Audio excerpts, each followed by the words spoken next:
Bonjour, chers amis, chers téléspectateurs, chers compatriotes présents toujours sur Event News TV. C'est un plaisir encore une fois pour moi de vous retrouver. Je voudrais saluer cette chaîne et son directeur de publication, M. Tidiane Oula. À la vérité, la question qui m'est posée est de savoir un peu comment est-ce que nous accueillons la nouvelle de la libération, j'allais dire, totale du président Laurent Gbagbo et du ministre Charles Blé Goudé. Je voudrais dire que, à la vérité, c'est une très très bonne nouvelle, une grande nouvelle, et nous la saluons à sa juste valeur. Voyez-vous, cela fait bientôt 10 ans que les compatriotes ivoiriens, les panafricanistes de tous bords, n'ont eu de cesse de courir à la Cour pénale internationale pour réclamer la vérité et la justice. Et nous étions pratiquement sidérés, révoltés même, de savoir que des personnalités qui ont été acquittées par la Cour pénale internationale depuis le 15 janvier 2019 étaient encore à se retrouver, imposer des dispositions, en tout cas de liberté conditionnelle. C'est-tu jamais vu? Et donc aujourd'hui, ce n'est que justice. Ce n'est que justice que de savoir que le président Laurent Gbagbo et le ministre Charles Blé Goudé, finalement, peuvent jouir de tous leurs droits, aller partout où bon leur semble, y compris en Côte d'Ivoire. Et en cela, nous sommes très heureux. Nous saluons les compatriotes ivoiriens qui se sont mobilisés depuis le début. Nous saluons les panafricanistes qui, sur tous les médias, notamment sur Afrique Média, n'ont eu de cesse de réclamer justice. Et aujourd'hui, je pense que c'est une belle victoire. Nous savourons cette victoire-là et nous saluons les Ivoiriens. Aujourd'hui, toute la Côte d'Ivoire, mais toute l'Afrique attendent le président Laurent Gbagbo et le ministre Charles Blé Goudé. Merci, merci à tous et on bénit le divin qui a permis. Merci.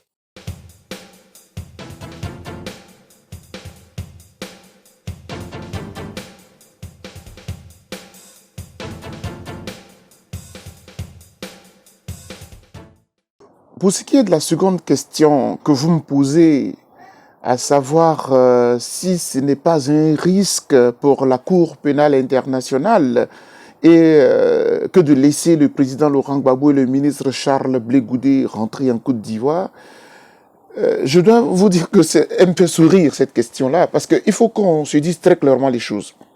Je vais vous répondre de façon claire et précise en 3 points à peu près. 1. Le président Laurent Gbagbo et le ministre Charles Blé Goudé ont donné leur parole à la Cour pénale internationale quant à répondre à toute convocation dans le cadre de ce procès jusqu'au bout. Et c'est l'expression du président Laurent Gbagbo. On ira jusqu'au bout. Donc, de ce point de vue, par principe, le président Laurent Gbagbo a donné sa parole et je crois que, de ce point de vue, on ne peut pas douter de sa parole. La preuve, il a bien collaboré depuis le début jusqu'à maintenant. Et je ne peux pas comprendre que quelqu'un qui a passé 8 ans dans les geôles de la prison la plus puissante de la planète et qui en est sorti acquitté, innocenté, pourquoi devrait-il craindre de venir répondre aux quelques soubresauts d'une procureure, comment dirais-je, humiliée, enfoirée pratiquement, qui a étalé toutes ses carences judiciaires ou juridiques devant la planète. Donc je pense que, premièrement, les deux personnalités sont prêtes à répondre. Elles ont même signé un document, rappelez-vous, le 1er février 2020, lorsqu'elles devraient recouvrer leur liberté. Donc je pense que le 1er février 2019, autant pour moi. Donc je pense que de ce point de vue, il n'y a pas de débat. Deuxièmement, quel risque courrait la Cour pénale internationale elle-même? Elle a un allié de poids, c'est le régime Ouattara. Et le régime Ouattara est d'accord pour que le président Laurent Gbagbo soit jugé à la CPI. C'est bien le régime d'Abidjan qui a transféré, qui a déporté le président Laurent Gbagbo devant la Cour pénale internationale. Donc, qu'est-ce que la Cour pénale internationale risquerait? J'ai entendu dire quelque part, il y a certaines personnes qui ne font pas de lecture assez haute. C'est malheureux. J'ai entendu dire, oui, le président Ouattara a dit qu'il ne va plus déférer d'Ivoiriens devant la Cour pénale internationale. Mais non, le président Laurent Gbagbo et le ministre Blé Goudé ne sont plus concernés. Ils sont déjà déférés. Ils sont déjà en procès. La procédure suit son cours. Donc le débat ne se pose plus. Sauf que ils ont été acquittés. en première instance. Mais ils jouissent de leurs droits. Alors, supposons qu'il n'y a plus de procès. Supposons qu'il n'y a même plus d'appel. Vous allez garder des personnalités acquittées, donc innocentes, comme ça, simplement dans le billard, dans la nature, sans jouir de leurs droits. Alors qu'aujourd'hui, à l'heure où nous parlons, le président Laurent Gbagbo a les mêmes droits que quiconque. Parce qu'on ne lui reproche plus rien. Il a été lavé. De ce point de vue-là, la Cour pénale internationale ne court aucun risque, puisque le régime d'Abidjan a été son premier allié, son premier collaborateur, et qu'il a déféré. Donc, il n'y a pas de problème. Sur les 322 400 et quelques kilomètres carrés, tant que le président Laurent Gbagbo est convoqué, même si lui-même il refusait d'aller à la CPI, je pense que M. Ouattara se ferait le plaisir d'aller le soulever et de le déporter encore une fois. Donc, de ce point de vue, la CPI n'a rien à craindre. La troisième chose, et c'est là où il y a un petit danger, M. Ouattara s'amuse à attiser encore la haine, la rancœur, et à susciter, à instrumentaliser les populations d'Abobo, d'Anyama, et puis les populations même du Nord, à dire, oh non, allez-y manifester. Il faut arrêter cela. Vous ne rendez pas service à la Côte d'Ivoire. Il faut arrêter cela. Parce que les quelques dizaines de personnes qui manifestent là, est-ce qu'elles savent, les milliers, pour ne pas dire les millions qui attendent dans leur maison, que le moment vienne pour que la Côte d'Ivoire s'embrasse et se réconcilie. C'est un petit groupe qui gesticule et que nous regardons depuis sans mot dire. À vouloir trop tirer sur la corde, elle finit un jour par se casser. Il faut arrêter. Il faut arrêter d'attiser les haines, de jouer sur... Il faut arrêter. La Côte d'Ivoire vient de très loin. Vraiment, c'est le moins que je puisse dire sur le comportement de M. Ouattara. Maintenant, les condamnations à 20 ans, là, mais ça, c'est rien du tout. Ça, c'est rien du tout. Les personnes qui ont été condamnées par contumace, et tout, dès qu'elles seront présentes, les procès se referont, puisqu'elles ont le droit de se défendre. Et dès qu'elles sont présentes, leurs avocats mettront tout en œuvre pour qu'elles puissent se défendre. Rien n'est joué en Côte d'Ivoire, tout est encore possible. Et j'ai dit,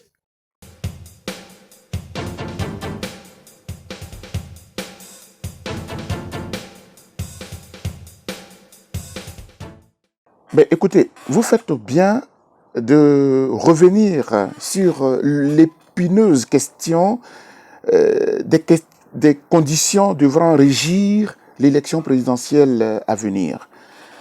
Je dois vous dire que c'est une préoccupation qui nous empêche de dormir. Je ne sais pas comment fonctionne le régime Ouattara et M. Ouattara lui-même, mais en tout cas pour nous qui aimons vraiment notre nation, qui aimons vraiment notre patrie, qui aimons vraiment ce continent, qui pensons la paix, qui voulons la paix pour les Ivoiriens qui ont tant souffert, c'est une grande préoccupation. Lorsqu'on a vécu une crise post-électorale qui a fait entre 3 000 morts officiellement et 16 000 morts selon la commission Dialogue, Vérité et Réconciliation, mais il y a de quoi s'inquiéter pour ce qui est en train de se dessiner. Parce qu'à la vérité, si vous avez fait une bonne lecture, on a l'impression que, et c'est même pas une impression d'ailleurs, on revoit pratiquement les mêmes conditions, les mêmes circonstances qui ont entraîné la crise post-électorale meurtrière de 2010-2011. Aujourd'hui, nous avons 3 éléments essentiels qui conditionnent l'élection présidentielle à venir qui ne sont pas remplis. 3 éléments essentiels qui posent problème. D'abord, prenez la commission électorale indépendante, dite indépendante. C'est l'organe qui va organiser, qui va régir, qui va planifier, qui va tout organiser pour ce qui est de l'élection.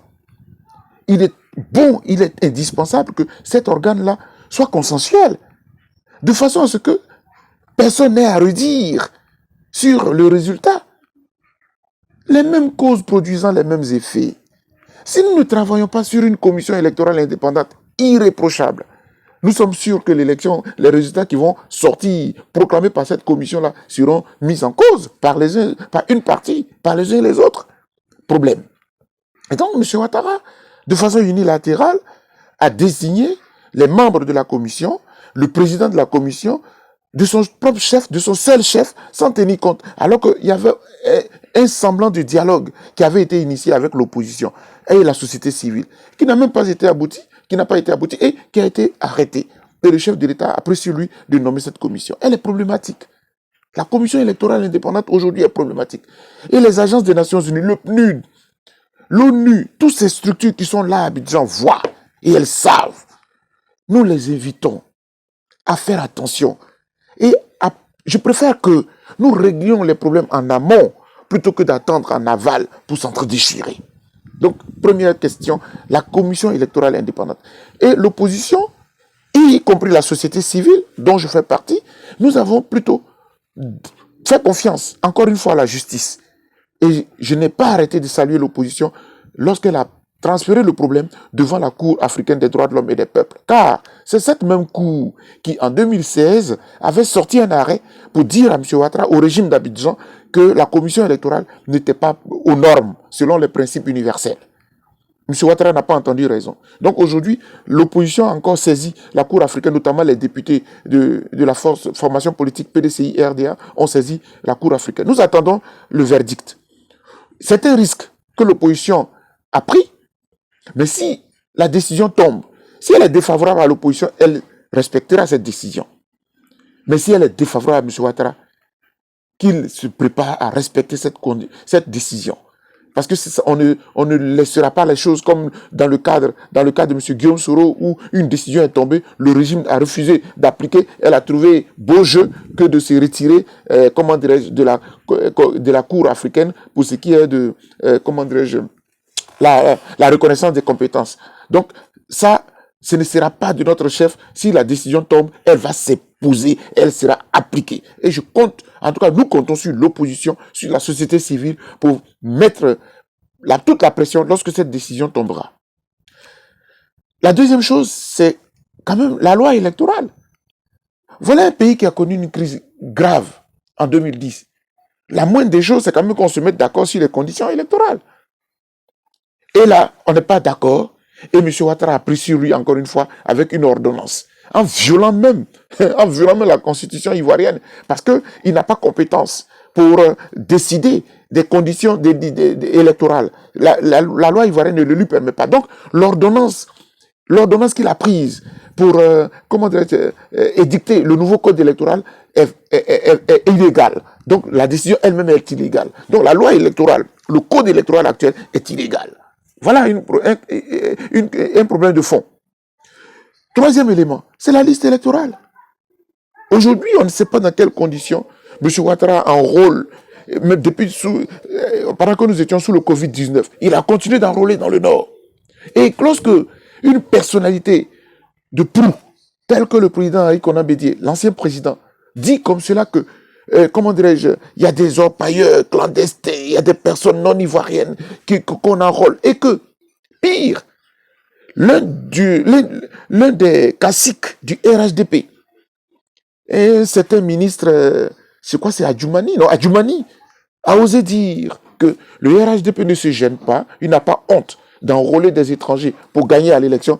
Nous sommes tous regardants. Et donc, la liste électorale qui va sortir de cet enrôlement-là, nous devons être regardants pour que les non-ivoiriens se mettent à l'écart. Parce que celui qui va sortir des urnes à l'issue de l'élection prochaine doit être une personnalité élue par les Ivoiriens, crédible, légitime, de sorte que nous puissions tourner définitivement la page des crises pour renouer avec une Côte d'Ivoire nouvelle.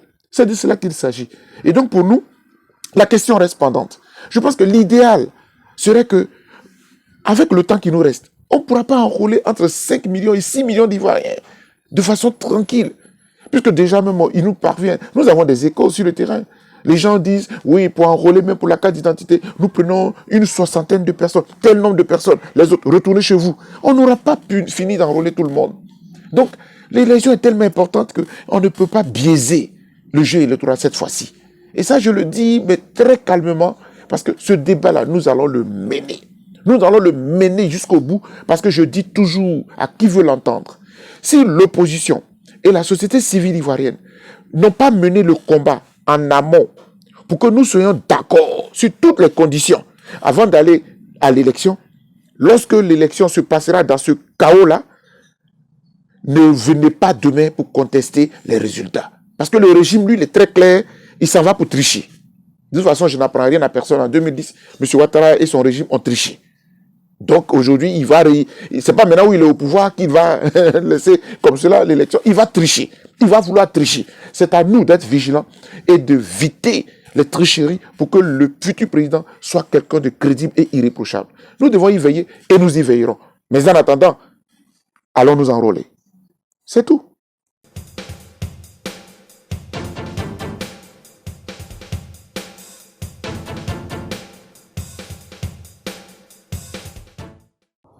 Justement, dans le cadre de cette élection, vu l'importance, mais inimaginable de cette élection présidentielle à venir, vu la nécessité pour tous les Ivoiriens de se mobiliser et de participer activement à la décision à venir pour ce qui est du choix du futur président de la Côte d'Ivoire, devant sortir ce pays de la guerre, des années de violence, de 30 années de léthargie, de violations gravissimes des droits de l'homme, de confiscation des libertés publiques, de toutes sortes de pauvreté, mais galopante, pendant que, paradoxalement, l'on parle d'émergence.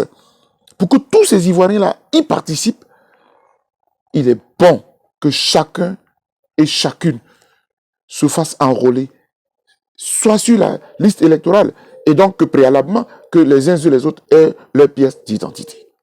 Aujourd'hui, il faut se réjouir de ce que tous les partis politiques, pour une fois, l'opposition, le pouvoir, la société civile, chacun appelle le peuple ivoirien à se lever et à se faire enrôler. C'est une bonne chose. Mais qu'est-ce qui a bloqué l'enrôlement? Qu'est-ce qui bloquait l'enrôlement? Qu'est-ce qui faisait que les Ivoiriens ne couraient pas tous pour aller se faire enrôler?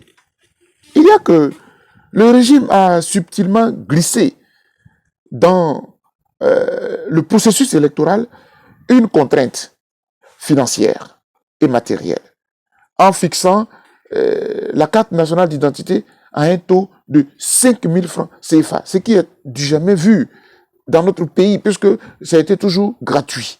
Et même sous le régime du président Laurent Gbagbo, en pleine période de division de la Côte d'Ivoire en deux morceaux, la plus grande partie du pays étant entre les mains de la rébellion, le président Laurent Gbagbo a été contraint, depuis Makoussi, en janvier 2003, de délivrer aux Ivoiriens, notamment aux populations du Nord qui se disaient exclues, de délivrer des pièces d'identité gratuitement. Je crois qu'en 2014, près de 6 millions de cartes d'identité ont été distribuées aux Ivoiriens gratuitement. On ne peut pas comprendre qu'aujourd'hui, où on nous dit que le pays est émergent et que tout va bien, et même que la Banque mondiale et même les institutions internationales aident la Côte d'Ivoire pour ce qui est de sa modernisation, on puisse imposer 5 000 francs aux Ivoiriens. Nous avons tempêté pour dénoncer cela. Mais le régime trouve là un jeu politique. En excluant la grande partie des Ivoiriens qui n'auraient pas les 5 000 francs, le régime s'octroie là un passage facile. C'est trop facile. On ne peut pas admettre cela. Et donc, la FIDOP, sous ma responsabilité, a demandé à lancer une opération de collecte de fonds. C'est ce qu'on appelle donc la cagnotte pour la carte nationale d'identité, pour demander aux Ivoiriens, de la diaspora notamment, en tout cas, mais même en Côte d'Ivoire d'ailleurs, d'aider les Ivoiriens, d'aider les populations pauvres, il y a dit modestes, qui ne peuvent pas avoir à manger. Parce que soyons pragmatiques. Dans une famille, un père a 3 enfants, a 4 enfants, qui sont de nouveaux majeurs. L'enfant vient réclamer, papa, j'ai besoin de 5 000 francs pour aller faire. L'autre réclame, le père va dire, mais attendez, je vais sortir 10 000, 15 000, 20 000 pour faire une pièce d'identité, alors que nous avons même du mal à nous nourrir. Et puis, de toute façon, même quand on va voter, là, ces gens-là, après, ils nous oublient. Et donc, tout de suite, là, on a trouvé une porte de sortie. Et n'importe qui peut venir diriger la Côte d'Ivoire de demain. Or, 2020, c'est quand même une année. On avait pensé que 2010 allait être une élection majeure. Elle ne l'a pas été, elle a été plutôt suicidaire, assassine, meurtrière pour le peuple. Aujourd'hui, les données ont changé. M. Ouattara a étalé toutes ces lacunes de quelqu'un qui n'est pas démocrate, de quelqu'un qui ne respecte pas les droits de l'homme, bien qu'il soit venu de Pennsylvanie. Bon, rien du tout. Donc aujourd'hui, il faut que les Ivoiriens décident de confier le destin de leur nation à quelqu'un qui respecte la démocratie, qui respecte les droits de l'homme, qui aime la Côte d'Ivoire. C'est de cela qu'il s'agit. Et donc, la cagnotte a été lancée et je profite de votre antenne pour dire un grand merci aux Ivoiriens.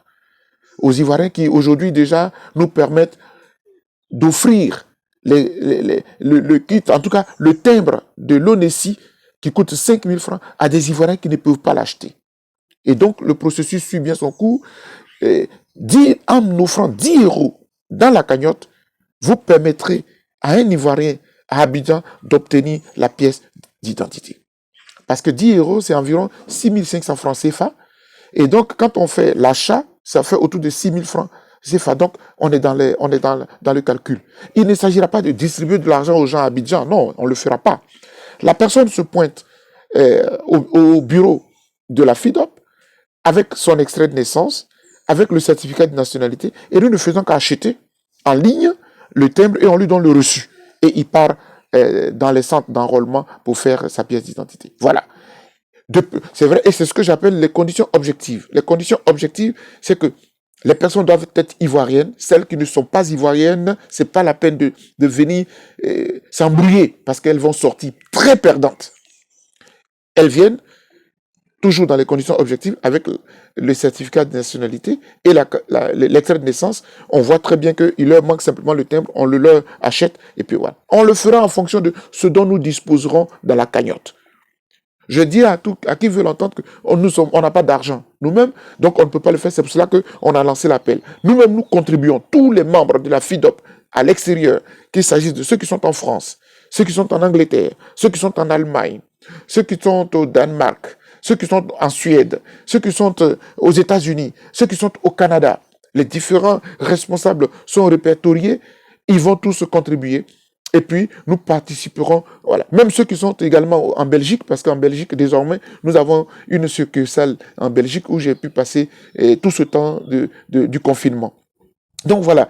Donc nous allons mettre dans la cagnotte. Et puis en fonction de ce qui sera disponible, je crois qu'aujourd'hui on est autour de 2000 euros. 2000 euros, ça va faire environ 200 cartes d'identité. Ce n'est pas rien.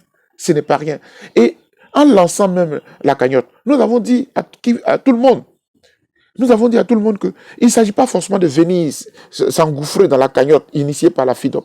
C'est l'idée qu'il faut épouser. Et Dieu merci, l'idée a été épousée. Il y a des partis politiques qui s'organisent, qui ne font pas de bruit, mais qui aident leurs militants à obtenir le timbre gratuitement et à aller se faire enrôler. Il y a des partis politiques qui ont fait des cérémonies telles que le PDCI RDA de M. Henri Konan Bédié avec le ministre Jean-Louis Billon qui a organisé une cérémonie de distribution gratuite de timbres à des militants, à des sympathisants, mais à des Ivoiriens. Je dis merci à tous ces partis politiques. Il y a des communautés, parce que j'avais lancé l'appel à la diaspora. Si vous vous êtes organisé en Europe, en communauté des Bété, en communauté des Djoula, en communauté des Baoulé, en communauté des Atiers, dans votre village, il y a des personnes qui n'ont pas les moyens pour avoir les cartes d'identité. Achetez les timbres pour elles. C'est mieux que d'acheter du riz chaque fin de mois, d'acheter des médicaments chaque fin de mois. Parce qu'en offrant la pièce d'identité à vos parents, lorsqu'elles iront choisir un président qui est capable de redistribuer les richesses de la Côte d'Ivoire de façon, pas forcément équitable, mais de façon juste à toutes les populations, je pense qu'on aura résolu un problème de la pauvreté. Notre pays est riche, c'est parce qu'il est mal dirigé, avec une oligarchie qui s'embourgeoise, alors que le peuple gémit. Pendant que les uns jouissent, les autres gémissent. Plus jamais ça en Côte d'Ivoire. C'est le sens de la cagnotte. Et je voudrais remercier tous mes collaborateurs qui se sont impliqués, qui se sont mobilisés. Et ceux d'Abidjan. Je dois dire aussi qu'à Abidjan, il y a des personnes aussi qui veulent contribuer, qui veulent aider. Sur place même, les Ivoiriens, ces personnes-là aussi peuvent contribuer, peuvent participer à la cagnotte. En tout cas, merci à tous les Ivoiriens. La compatriote qui m'a appelé en dernier ressort, pas plus tard qu'hier, c'est la sœur Léontine Topo, qui a toujours été la présidente des femmes patriotes de la France. Merci beaucoup, chère sœur Léontine Topo, de mobiliser, de collecter des fonds et de les reverser dans la cagnotte. Merci. Merci aussi en Italie. Il y a une compatriote aussi qui a une ONG qu'on appelle Kodai. Et donc, qui a aussi qui a décidé de s'associer à la FIDOP. Je voudrais vraiment saluer, notre sœur Patricia Bayero. Merci avec le Kodai. Merci à tous. Merci à tous ceux qui se mobilisent pour que nous puissions réussir. Je compte beaucoup sur les uns et les autres. On ne le fait pas pour nous. On le fait pour notre patrie. et nous sommes à la fin d'un processus de près de 30 ans de crise, nous allons tourner la page en élisant un président de façon tranquille. Et s'il faut que nous reportions l'élection pour mettre tout à plat, pour mettre tout en œuvre, afin que nous puissions jubiler lors de l'élection, il faudra le faire. Mais même si on ne le faisait pas, nous serions prêts, en tout cas pour ce qui est de l'opposition et de la société civile, pour que ce régime du RHDP, qui nous a imposé une dictature depuis 10 ans, parte de la Côte d'Ivoire et qu'une Côte d'Ivoire nouvelle arrive. Que Dieu bénisse la Côte d'Ivoire. Merci.